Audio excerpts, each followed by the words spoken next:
திருவொற்றியூரில் வெள்ள நிவாரணம் வழங்க வலியுறுத்தி மறியல் போராட்டம் நடந்தது. திருவொற்றியூர் காலடிப்பேட்டை பகுதியில் மழை வெள்ளத்தால் பாதிக்கப்பட்ட மக்களிடம் கணக்கெடுப்பு நடத்தியதில் ஒரு சிலருக்கு மட்டுமே நிவாரணத் தொகை வங்கிக் கணக்கில் போடப்பட்டதாகவும் பெரும்பாலானோருக்கு நிவாரணத் தொகை கிடைக்கவில்லை என்றும் கூறப்படுகிறது.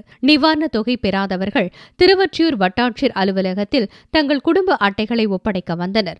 அங்கு அதிகாரிகள் யாரும் இல்லாததால் அனைவரும் மறியலில் ஈடுபட்டனர்.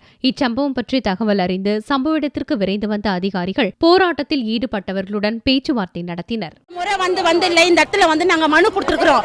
ஆனா எங்களுடைய எதுக்குமே அவங்க திருப்பி பதிலே சொல்லவே இல்லை. நீங்க எதுவா இருந்தாலும் போய் கவர்மெண்ட்ல கேளுன்றாங்க. அவங்க ஒரு நம்பர் கொடுத்தாங்க, கலெக்டர் ஆபீஸுக்கு வந்து நம்பர் கொடுத்து அந்த நம்பருக்கு போனாலும் எடுக்க மாட்டேன்றாங்க. எங்களுக்கு இது வரைக்கும் பணம் இல்லை. ஏன்னா நான் 13 நாள் பாதிக்கப்பட்டிருக்கிறேன் தண்ணியில.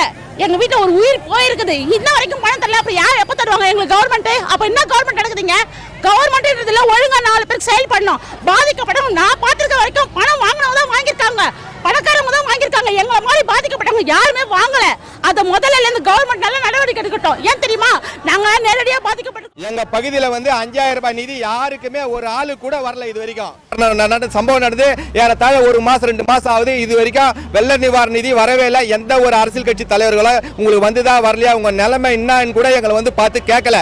இப்போ நாங்க ரொம்ப பல பிரச்சனை, பண பிரச்சனையில ரொம்ப நாங்க அவஸ்தைப்பட்டு இருக்கிறோம்.